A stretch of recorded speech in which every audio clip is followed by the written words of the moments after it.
படம் ஃபுல்லா போரிங்காலாம் போகுது, ஃபுல் என்டர்டைன்மெண்ட்டாக தான் இருக்கும். ஃபேமிலியோட வந்து வாட்ச் பண்ணுவோம். மியூசிக் ஃபுல் இல்லை, completely different from other movies. Emotions அந்த மாதிரி இருக்கா? ஃபுல் எமோஷன்ஸ்லாம் இல்லை, ஃபுல் ஃபன் தான் இருக்கும்.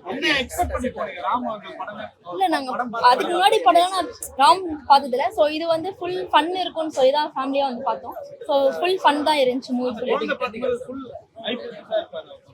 ஹைப்பர் ஆக்டிவ்லாம் சொல்ல முடியாது, ஃபுல் என்டர்டைன்மெண்ட்டாக இருக்கும். நம்ம டே டு டே ஆக்டிவிட்டியில் ஒரு பேரண்ட்ஸ்க்கும் கிட்டுக்கும் இருக்க வேண்டிய கனெக்ஷன் எப்படி இருக்கணும்னு எக்ஸ்பிளைன் பண்ணிருக்கோம். வெரி நீங்க பாருங்க, நீங்க முன்னாடி பாத்துருப்பீங்களா எம்சி ஷோ எப்படி இருப்பாரோ அதே மாதிரி தான். ஃபுல் என்டர்டைன்மெண்ட் நல்லா இருக்குங்க சார். நல்லா என்ஜாய் பண்ணீங்களா? என்ஜாய் பண்ணேன். எங்க பாப்பா நல்லா இருக்குன்னா என் பையனை தான் கூப்பிட்டு வர முடியல, +2 எக்ஸாம்ங்கிறதுனால அவர் வர முடியல. நல்லா இருக்குங்க சார், பார்க்கலாம் ஒரு டைம். ரொம்ப பிடிச்சிருந்தது அங்கிள்.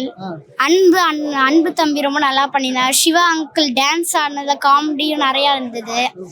அது மாதிரி ராம் சார் நல்லா படம் எடுத்திருக்காரு, அதெல்லாம் பிடிச்சிருந்தது எனக்கு. ரொம்ப அந்த அழுகுற மாதிரி சீன்ஸ் ஜாலியா இருக்கா? காமெடி எல்லாமே இருக்காங்க. ஓகே. அதே மாதிரி நீங்களும் அந்த காடு மலை அந்த மாதிரி போறீங்களா இல்ல சிட்டில இருக்கீங்களா? சிட்டி தான் அங்க. இல்ல, this is a comedy cum emotional film இருந்தது. நல்லா இருந்தது. Yeah, it's really nice.